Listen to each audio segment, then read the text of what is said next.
Okay, hi Slayer. Hey. Welcome to Uncensored. Thank you. How's your day been? Whew. Busy. Yeah. Busy. But happy to be here.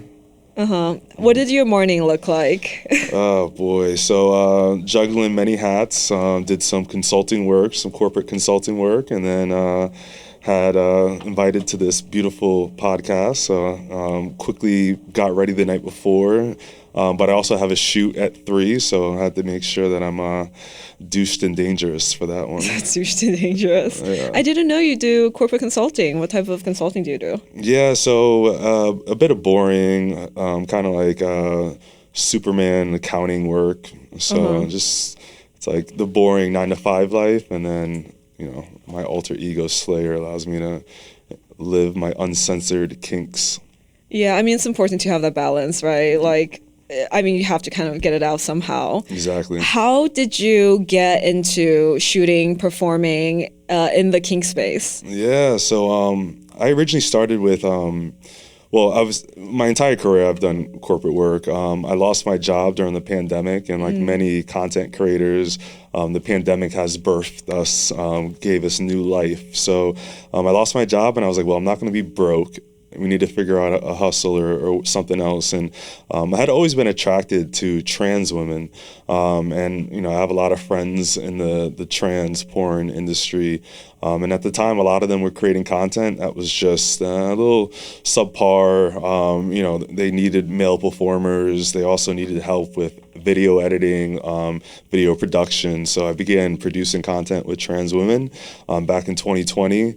And then, it's just kind of like the brand and the content creation just continued to grow, began to attract or, go towards things that I had always been attracted to, like latex, explored the femdom world and more kinks outside of just producing content with beautiful trans women. Mm-hmm. So do you identify as a sub, a fetishist? Like, what does that look like for you? And is it different between performing and your personal life? So I identify as a switch, I would say. So I can be dom and I can be sub. Even in my personal life, I bounce off of the energy of my partner. So if my partner is more submissive, I'm going to be the dominant one, like just sit back and just take it. But if my partner is a dom or very dominant, then I enjoy kind of giving up that dom hat and being a sub. Mm-hmm. And when it comes to subbing, like what kind of headspace are you in? Like, do you regress? Are you like a slutty bottom? I know you do a lot of pegging, so I'm curious about that. Yeah, so I turn into a slutty bottom. I could be a bit of a power bottom or a size queen when it comes to getting in that space. So I do revert to. I enjoy extreme pegging when it comes to doing that femdom. I think bigger looks better on camera. It does. Okay, what is the biggest size you've ever taken? Oh, whew. I got some out in the car. If I know we were gonna have to talk about. Oh my gosh, yeah.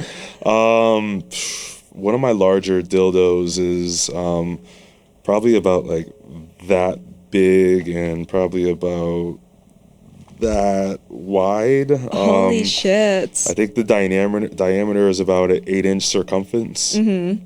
How do you prep for that? So, having dated and hooking up with trans women for many years, that kind of was like my intro to anal play. Mm-hmm. And then I had never did pegging before in my personal life or even in, content until I had decided to branch out into shooting femdom pegging content when after already doing trans content.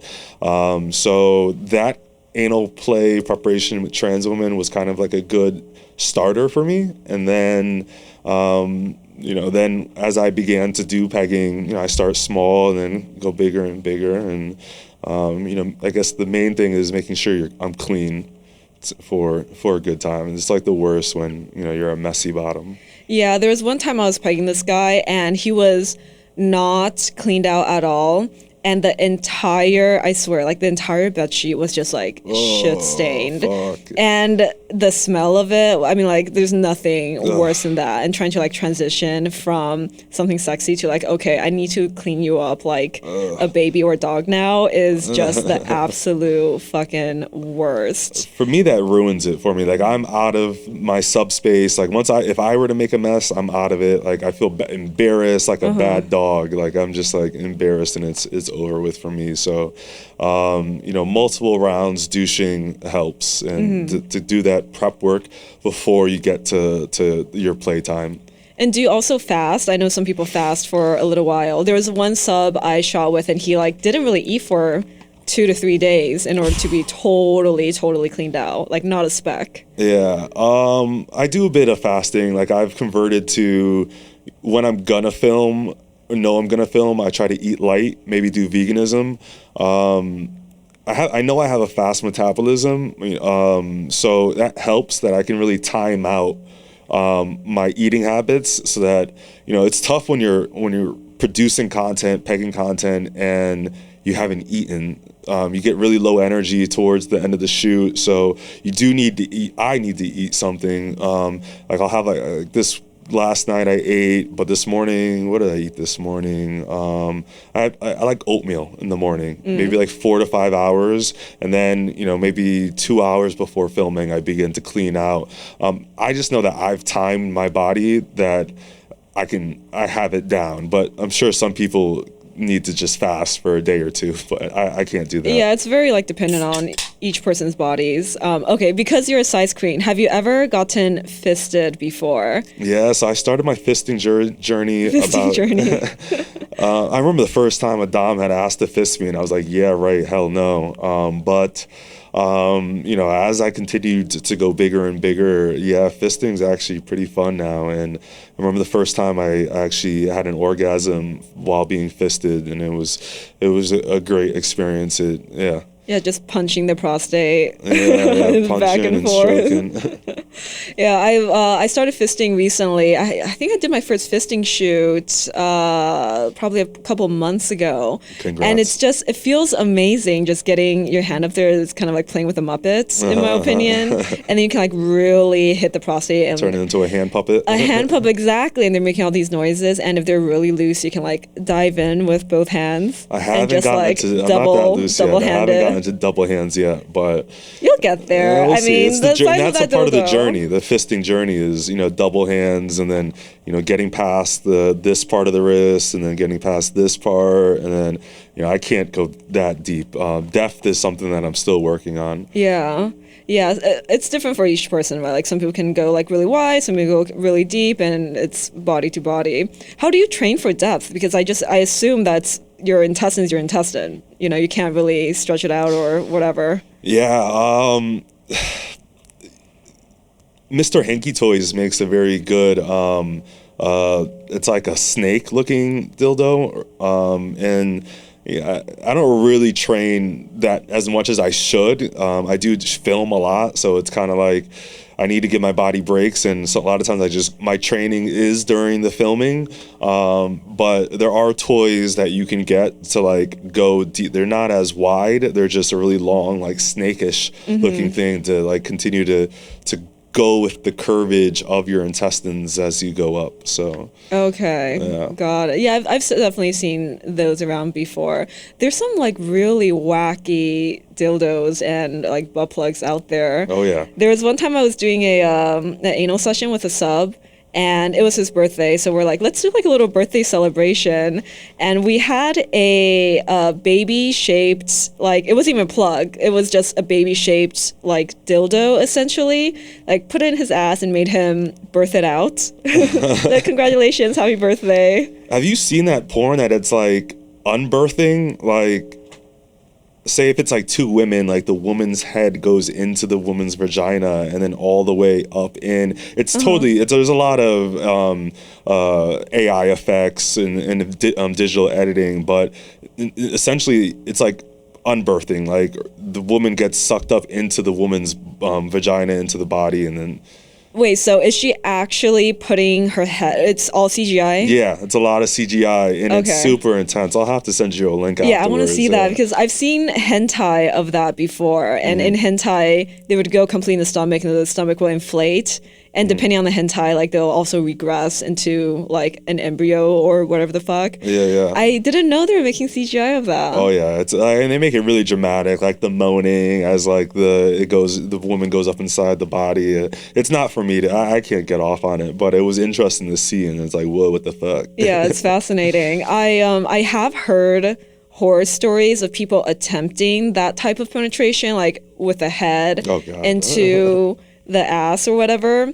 But it turns out that's really, really dangerous because if the person gets stressed out or they don't relax, they can just like clamp up and you'll suffocate. And that's something people never consider. The day I stop is when I prolapse. If I ever get like a rosebud, I'm like, I'm over it. It's not really what I'm going for. But, Right. Yeah. Yeah, it's not aesthetically pleasing either. Yeah, bodies are And it's bodies. not allowed on OnlyFans or many of the platforms. Prolapsing? Yeah, because it's like the blood. I think with prolapse comes blood, so they don't allow blood on OF. Yeah, I mean, OF doesn't allow like half the stuff. I did a vac bed shoot and also a vac cube shoot. Okay. And they're like, this is violent and dangerous activity. It's because all 4 limbs need to be free. You can do 2 limbs, but you can't have all 4. So I think Right. with a vac bed, you're totally restrained. So they don't like that. They also don't like waterboarding. Right. Yeah. No piss boarding, no blood, no fisting, but you can get 4 fingers in as long as you don't have the thumb in. It's allowed. Yeah. Which I'm just like, okay, what's the difference, you know? No idea. Yeah, I don't love OnlyFans anymore for that reason. Like a lot of stuff I have on OnlyFans is still my most active fan site, but half the things that I'm into in real life and like the interesting, kinky, crazy stuff just not allowed on there. Like where do you post and Too much where do for you figure it out? OnlyFans. You can find my content on OnlyFans. That's my bread and butter. I still love OnlyFans. I try to play within their rules, but if there are scenes that go a little overboard, I'll probably cut out that portion. But OF is still my bread and butter. But anything else that gets cut out, then I'll just save those scenes for either clips for sale or many vids. Those are my 2. I want clips is just too. I don't like the infrastructure of it. So Yeah, it can be a little complicated. yeah, and then I'm branching out into Pornhub. I do like Reddit a lot. I keep getting banned on Reddit. A lot of my trailers either go on Reddit or Twitter.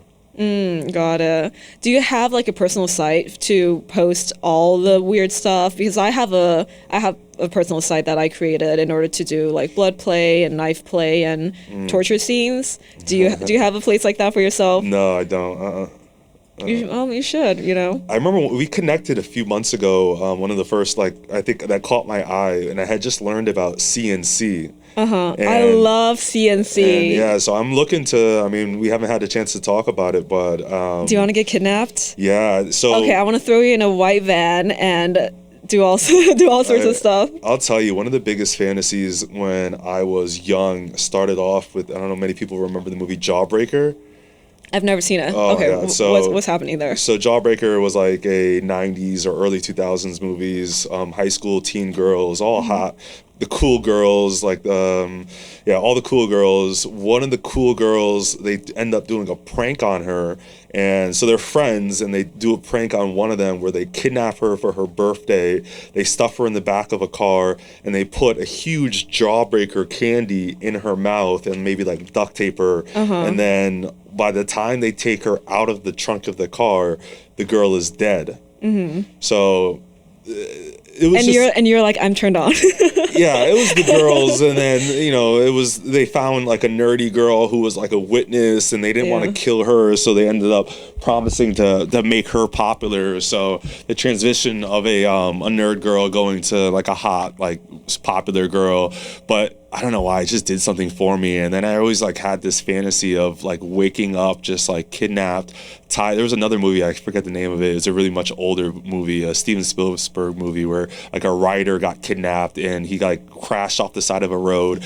This woman found him in the mountains and basically brought him into her home and then like kept him hostage and forced him to like write books for her. And then when he tried to escape or was getting onto the fact that he wasn't going to be able to leave, she like put a block in between his legs, and he's like smashed it with a sledgehammer, basically making him her prisoner. And but like waking up with a sexy woman and I'm just like handcuffed to a bed. Yeah, so or even like I don't know if we could talk about it here. No, just keep talking. Keep talking. I can tell you're passionate about it. I am too. Yeah, like maybe like being drugged and then waking up and then being, you know, a sex slave. I don't know why that's just a kink of mine. And I do a lot of that in my content as well. So yeah, I think the like drugging, aphrodisiac, kidnapping, CNC stuff, and like harder torture is definitely like where I am in a lot of the in-person stuff that I do.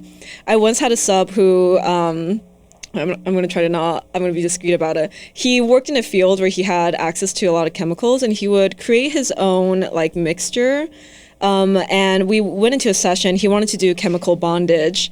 So he took that mixture, and he couldn't contract his muscles. So I didn't need to hold him down. Like he actually could not move, and I could just do whatever I want with him and like pull him around. Oof. I didn't even need duct tape. Yeah. And it was so much fun. Like that real power exchange is something I'm really interested in. Yeah. And that's the same reason I like, you know, like pain and, you know, heavy leather, heavy steel, things that can like really make someone like weak in a really real way. Yeah. I've also wanted to do a shoot where we like start at the bar. It's really, really casual. You know, you think you're meeting up with a normal girl, and then you start getting really dizzy. It turns out she spiked your drink. You go back to wherever you wake up and you're in a basement. She's like, I've been stalking you for the last 3 months. I'm so in love with you. I know you're the one for me, and I just have to convince you of it. Yeah. And then she starts trying to like reprogram you into a sex doll or into like her perfect little plaything. Yeah. And doing body modification here and there. Like, that. Listen, if anyone wants to do a scene like that, you don't even need consent. I'm down. This is it. Yeah, okay, I guess we should talk a little bit about CNC then, since we just jumped into So CNC is like consensual non-consent. People shouldn't do it if there's a lot of information about it online, so you know you can look it up yourself, but people shouldn't do it if there's no trust built, whatever. You should know your partner really well. There's bounds to it, obviously. But you know, very clearly you should always do things safely and in a risk-aware way. Absolutely. Yeah. I feel like I always need to do these kinds of caveats for harder conversations. Yeah. Are you into pain at all? Yes. I think with the right dom or partner, I am, but I don't really include much pain in most of my shoots. I'm not just trying to get my ass beat for like a clip. So it depends. Like if, you know, the dom can really hold the scene and really delivers it in a safe and, you know, a safe way, and it like makes sense for the video, I'm into it. Yeah. I like my nipples tortured. I could take a few paddlings. Ball play, not much for CBT, but yeah. I've been doing a lot of ball busting recently. That's been a lot of fun. I have really big balls, and so like I cringe just thinking about it. But yeah, more surface area, easier targets, in my opinion. You're meant for it. I've done 2 videos out of my entire 4-year catalog with hardcore CBT. So. I think pain can be either really like exquisite and done beautifully, or it can be very carnal and there's no in between. Yeah. I mean, it really depends on the person to bring out different types of pain too, and like the spectrum of it. Like getting beat up feels different from needles, feels different from a paddle, like stingy versus thuddy, and it's a whole art form in itself. So when did you realize you were into these like kinks and fetishes? Did you always know? Was there something that like ignited that in you when you were younger watching movies? Oh, I think I've enjoyed porn since, I can, one of my earliest encounters with porn was when I found my dad's Playboy magazines in the closet. And I had to share this with everybody. So I brought those Playboys to kindergarten. Oh my God. So what's that, like 5 or 6? You've corrupted a lot of children. Yeah, well, I was corrupted. So, I've always just been drawn to porn.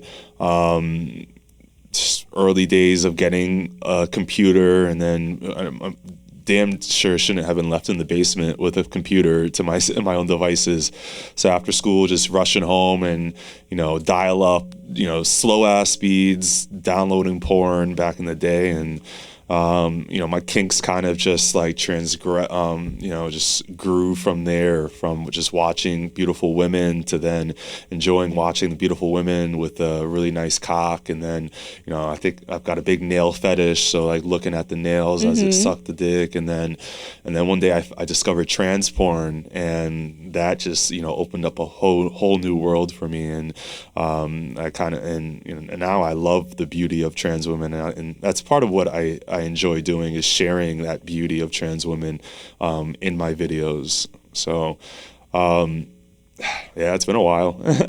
Yeah, it seems like you knew yourself at an early age. And then, first doing trans porn, I think I had also previously, within my porn consumer days, liked femdom, liked the look of the shiny latex, liked the look of women in latex, and then seeing pegging porn, that was all a new discovery for me. And then as I was starting to produce my own porn and looking for other people to work with, I realized that so many women like to be dominant and so many men like to be submissive. Many of these same men that like trans women, who like a woman with a dick, would also like a cis woman with a strap-on dick.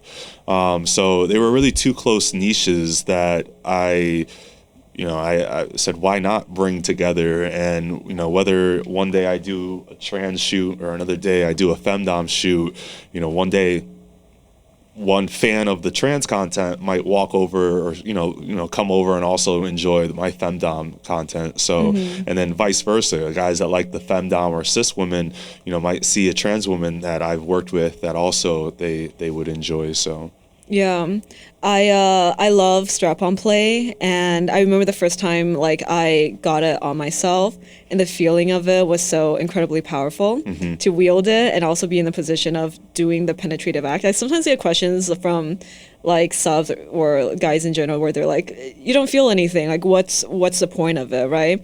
And there's strap-ons where you can put vibrators inside, and that feels great, or like it can go into your pussy.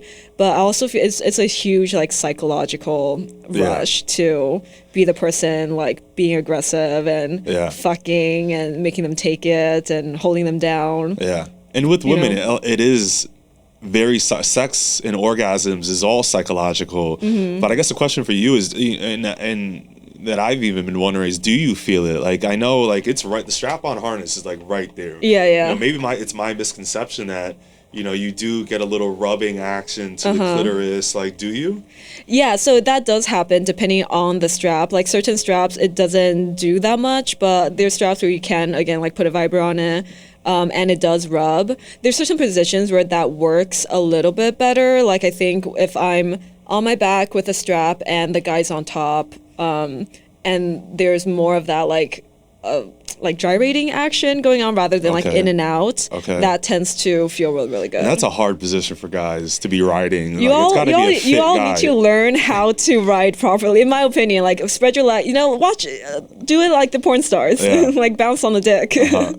Maybe you could show me like when we do our scene. Yeah, practice your thigh muscle here. Oh God, it's so much work. I know. Yeah, I like props to the porn stars. Honestly, like I would not put myself in that position of writing over and over again, but that's why I also don't do straight porn in that way. Yeah, my muscles are not meant for it. So you do get enjoyment out of pegging. Absolutely. And I am a size queen in terms of giving, like bigger the better. I also love like monster dildos and like weird looking dildos. I recently got like a succubus one that's like purple and green and just like kind of curved like this, and that looks really cool. The classic like giant horse dildo. And I also had a friend gift me a like a massive, massive one that no one so far has been able to take, and it feels like 50 pounds. It's heavy and girthy, and there's like these scales on it.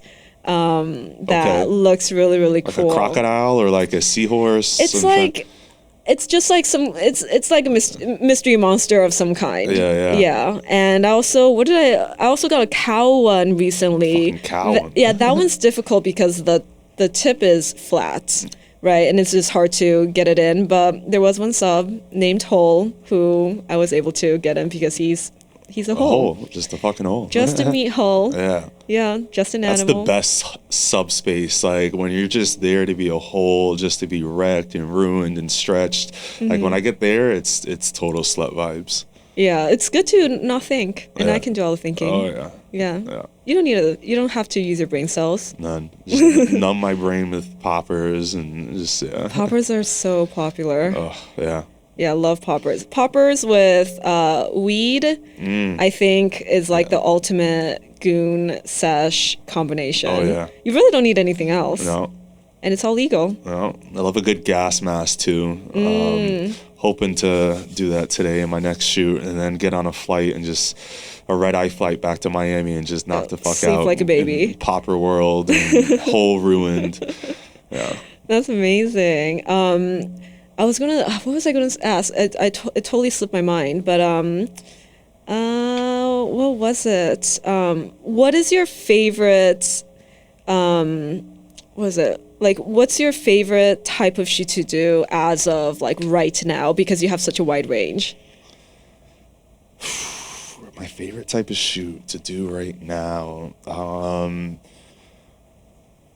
I still love, trans women. I still love to shoot trans content. Working with new girls that, the world hasn't seen yet, or trans women that give me a chance to produce a really good video with them. So that's really what excites me. And then also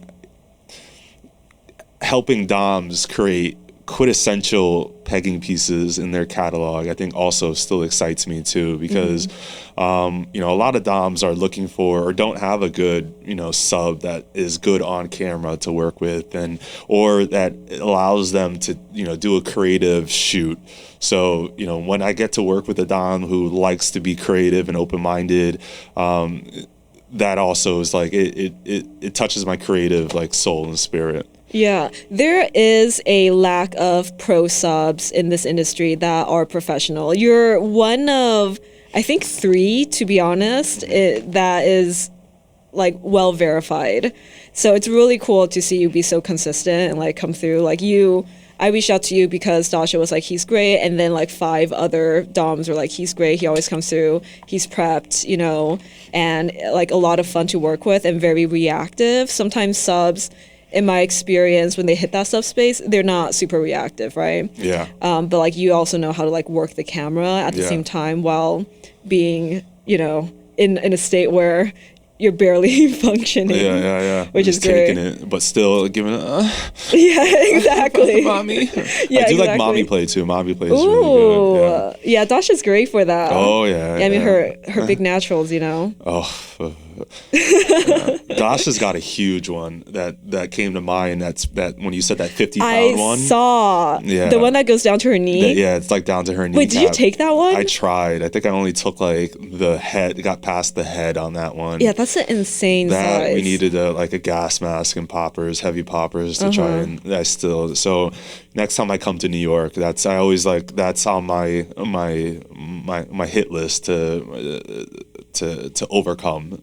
Yeah, I mean, it'll be fun to do a double dom one with her too. Like, I really like shooting with her. I mean, she's a good friend at this point. Yeah, and get you spit roasted, maybe. Like both ends. Now I'm like, damn, we should do the NSFW stuff. Well, we'll wait until you're in New York and the timing lines up again. Hell yeah, probably around Christmas time. Okay, I think I'll be in New York that time. I might go to Thailand potentially. A lot of lady boys there. I know. I was like, this is... Take me with you. You should come. Put you in my suitcase. No. Speaking of suitcases, I have always wanted to do a shoot where A sub is in a suitcase, and it's like discreet public play, and I'm going to the airport. I'm just kind of like rolling you around, Okay. and then like forcing you to like piss in the suitcase, and it's, you know, discreet public play, like no one knows what's going on. Yeah, yeah. But you're totally naked in there, and like maybe threatening to like open it up in front of a crowd. Oh, I boy. think that could be a lot of fun. Have you done public play before? I'm a bit of an exhibitionist. I'm going to a lot of different kink events. I love the nude beach in Miami. I'm going there next month. Yeah, it's a good hollover. It's a good time.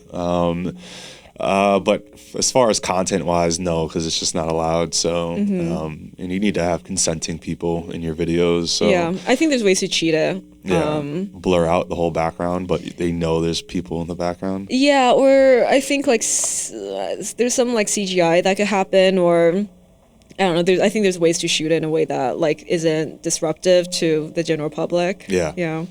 Yeah. But no, I haven't done much public play. Yeah.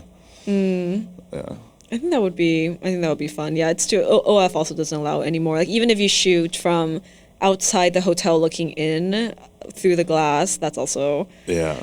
flagged, unfortunately. I'm just not trying to get kicked off, that's all. So I'm just trying to play within their rules, be a good little boy. Yeah. Oh my god, yeah, I've been flagged so many times on there. It's a little frustrating, but it is what it is. But I think what's great about being creators and building up this following is that, you know, our fans, we appreciate all of you, that no matter where our market or our platform takes us, that they will continue to follow you wherever you go. So, you know, that's what's great about just keep putting out hot content, and they'll know where to find it. Yeah, where would you say, like, who would you say your demographic is? Is it primarily men, women, trans women? Like, what does that look like? For sure, primarily trans admirers, and then a growing population of subs, like male subs that appreciate like the femdom pegging content.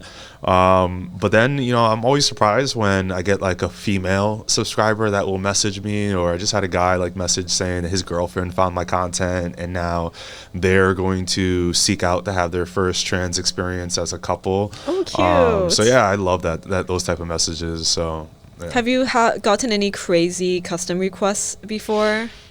And if so, what's the craziest? I don't really get that much. You know, I always see myself as a collab performer, so I don't really do solo content. I'm blessed that I have so many people that are willing to work with me that I haven't even opened up that genre of just doing solo stuff and doing solo requests. But I definitely get requests to do, you know, I guess my customs are like, oh, work with this girl or work with this girl. So a lot of those requests will put a new girl on my radar that, you know, maybe one day I'll reach out to. So I can't really think of any crazy ones. Okay. I want to pivot a little bit and talk about like relationships as a sub. What does that look like for you? Like, do you still date because you're, you know, shooting content all the time? Do you date? Do you say you're a sub when you're dating? Do you tell people that you're kinky and you like want to switch, or like how does that look like? Yeah, so, you know, it's been amazing, my journey in kink and how I've been able to evolve, because prior to creating content, a lot of the kink, you know, or my attraction to trans women, I hid. You know, I didn't talk much about to my friends or even with my partners. So when I first started doing OF, I actually I was single, but then I got into a relationship with a stripper, and I didn't tell her at the time. And then when I did tell her, she totally was not accepting of it. We broke up. And then in my next relationship, I went to therapy and I learned, and, you know, working on things in my own life. I knew that I had to be open, because it's like, why waste time? And it's either you're going to accept this life that I'm in, and I'm, you know, that I work in this space, and that has really allowed me to live my truth and be open with, you know, people that are important to me in my life. So now my partner is aware of, you know, the content that I produce. So that's been great. and it's opened up doors to then explore, because I never used to do pegging in my personal life. I still date women, I still date trans women. My partner now is a cis woman. So being open has allowed me to explore new things with my partner. Yeah, I imagine when you came out to your ex-girlfriend about this side of your life, like that must have felt like such a hard rejection. And I think a lot of like masculine presenting men, they experience that, right? And I don't think that gets talked about a lot. The fact that kink shaming happens on the other side too, and like sex negativity happens on the other side too. Like, what would you say to someone who's switchy or submissive about how to handle that? I think like it is tough, you know. I love the term that you said, the mass presenting, because you know, in my personal life, you know, I'm very mass presented or masculine presenting, and you know, to the outside world looking at me at face value, they see like, yes, this strong man that, you know, would never be into being, that they would never guess that he's into being a sub. But I think for people that enjoy being sub and giving up that control to like a woman or a trans woman, it is like a rush to give up that control and enjoy, you know, going into subspace. My recommendation to those people is, if you have someone in your life that's not accepting of it, then maybe that person isn't right for you, because you know, you want to be happy. You don't want to have to do this and, you know, behind people's back all the time. You would love to, you know, there's so many women out there that I didn't even realize that are open to, you know, exploring the kink world. You know, when I go to kink parties and I see couples, I'm like, damn, y'all are fucking badass. Like, you know, she's open to him doing whatever the fuck. They're, you know, so I've even adopted being polyamorous in my personal life. And I know I'm like all over the place, but I think, you know, being open and, you know, getting rid of people in your life that aren't accepting is my key message. Yeah, I find the like social values around masculinity is so restrictive, right? Like, it's restricted to the point where if you go to a bar and you drink a cocktail that's a little bit fruitier, you're seen as like femme or like submissive, which is an insane sort of, you know, like restrictiveness and like dogmatism around how you go about in the world. And I think there's so much freedom in accepting yourself and finding your community. And I mean, part of the reason why I wanted to do this podcast too is because I don't think like submissive men or switches get a lot of like positive attention in media, and a lot of positive attention in terms of like understanding how this relationship can work out. So it's really cool that, you know, you're so open about it. And 5 years ago, I never would have seen myself having these open conversations with a beautiful cis woman like yourself. It just wasn't something I was comfortable doing. But then, you know, now it's just like, I could talk about getting fucked in the ass like it's nothing. Like, I love you know, we started it. off the conversation pretty much just talking about being douched and dangerous. So, you know, and it's a bit of like a weight off my back to be able to have these open conversations, and, you know, meeting women like yourself and other women that are into it, you know, or into other trans women or into other women. You know, there's a whole non-vanilla world out there, and once you open your eyes and seek out what you're into beyond just the internet screen, and, you know, seeking people that are like-minded to you, then you'll realize that the world is more accepting. I know it's easier said than done, but if you build it, they will come. And I say that about everything, because like I said that about building this entire brand, this latex mask brand, shooting the content that I want to shoot. If you build it, they will come. The fans will come. But if you seek out what you want in life, you know, doors will open and you will find people that are like-minded to you. You know, just start off, hey, open-minded. If you have a fucking dating app profile, say that you're a switch. Add that on there, that you're a switch. Add that you're poly. The people that aren't into it will fuck off, and the people that are into it will continue to engage you and have conversations that you never know what can that lead to. Yeah, absolutely. I find that with a lot of my clients who are subs, sometimes they get themselves in a situation where they are in a relationship they're really happy with, but it's been 20 years, Yeah, you know, they it's have hard. a family, they have a kid, and it's like too much time has passed for them Yeah. to talk about this specific thing now. And now they're constantly hiding. And the thing about kinks and fetishes is the more you repress it, the more erotic it becomes, the bigger it grows because it's like a mushroom, right? It grows in the darkness, and it just kind of like snowballs into this whole other life. Yeah. And that identity split can be really, really difficult for people. Yeah. Yeah. I think, talking about the identity split, and then, where the point where the split of the two identities meet, you know what I call that? Post nut clarity. When they nut and then they realize, oh, what the fuck did I just do? This is not who I am. Throw away all my toys. yeah, just get off me. I don't like this. But exactly. It does make for one hell of a rush, and when you have to live these two separate lives, but when you can merge the two together, some beautiful things can happen. Yeah, absolutely. There's a dungeon in New York where literally every single sissy femme item is from a sub who did a session, and they're like, I'm leaving my clothes here. Okay. I'm not bringing the skirt or the underwear back, and they're just stocked, like an entire closet full of like frills and laces and shoes of all kinds. Yeah.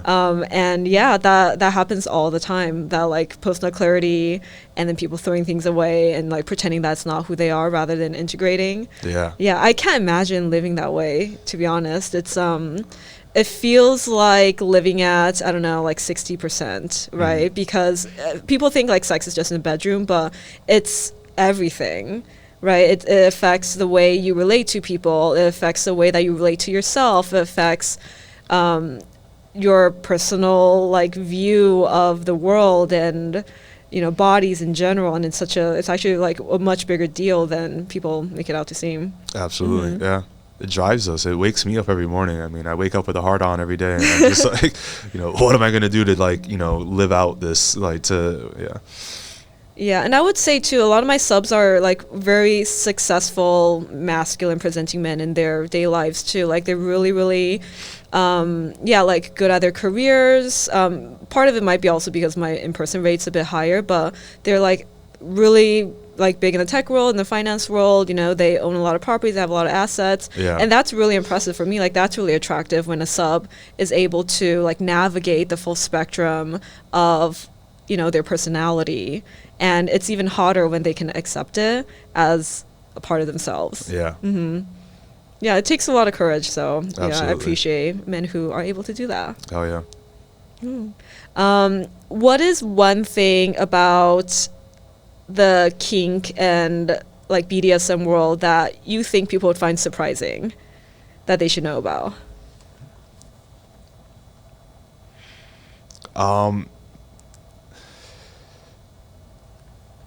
I guess surprisingly, it's much easier to get into than you think. Like you just really have to be respectful and open-minded, and again going back to like seeking out what you want. Seek out what you're into, kind of, and be open to exploring new rabbit holes. But once you venture off down that rabbit hole, you can really get sucked in and find a new community of people that are willing to take you in further.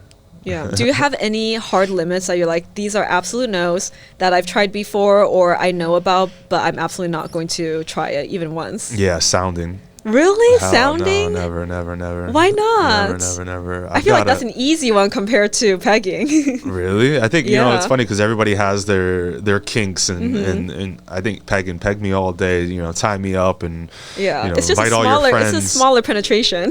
No, I love my dick. I love my cock. I feel like I have a beautiful working cock, and I don't want to mess it up. So I just feel like not going to mess it up. I just have a fear of, getting breached down that hole, and that's not a hole that I want to get breached down, and it just looks super painful. I imagine it might burn. It does not burn when done correctly. I'm trying to convince you, but it's okay. It's okay. It's okay. I'll respect your hard limit. I'll respect your hard limits. That one's a hard limit. I mean, I would do a lot of other things, but yeah, that one's, I'm not trying to go down. I filmed it before, and I'm just like, I filmed it. Oh, you can't even look at it. Yeah, I don't even want to look at it. You're like, I'd rather get cut up than castration. I'm not trying to do that either. Yeah. Yeah, I once had a sub come in. I was like, what are your hard limits? And he said no singing or dancing for humiliation, very specifically. And I was like, damn, I'm curious now. I kind of want to make you do it, but didn't make him sing or dance. He probably was offbeat, had no rhythm. That's the funny part. And I was like, okay, if you ever piss me off, we're going to a karaoke room. I'm going to force you to sing for 2 hours straight. So don't piss me off. Right. Damn right. Thank you, Slayer. Thank you for coming through. I'm glad it worked out. I'm glad I could make it out. Me too. Let's shoot soon. It's been too long. This was a great like icebreaker for both of us too. I agree. I've been loving your content, so I'm glad Thank you. we were able to do this. And this is new for me too, because I don't usually when I meet someone, I'm about to like, you know, we're gonna film and we're gonna shoot, but this is, you know, a different first for me. So this is a good icebreaker. Okay, awesome. Yeah. Well, I can't wait for whenever that video comes out, and I hope you have a good shoot with Veronica. Hell yeah. Okay.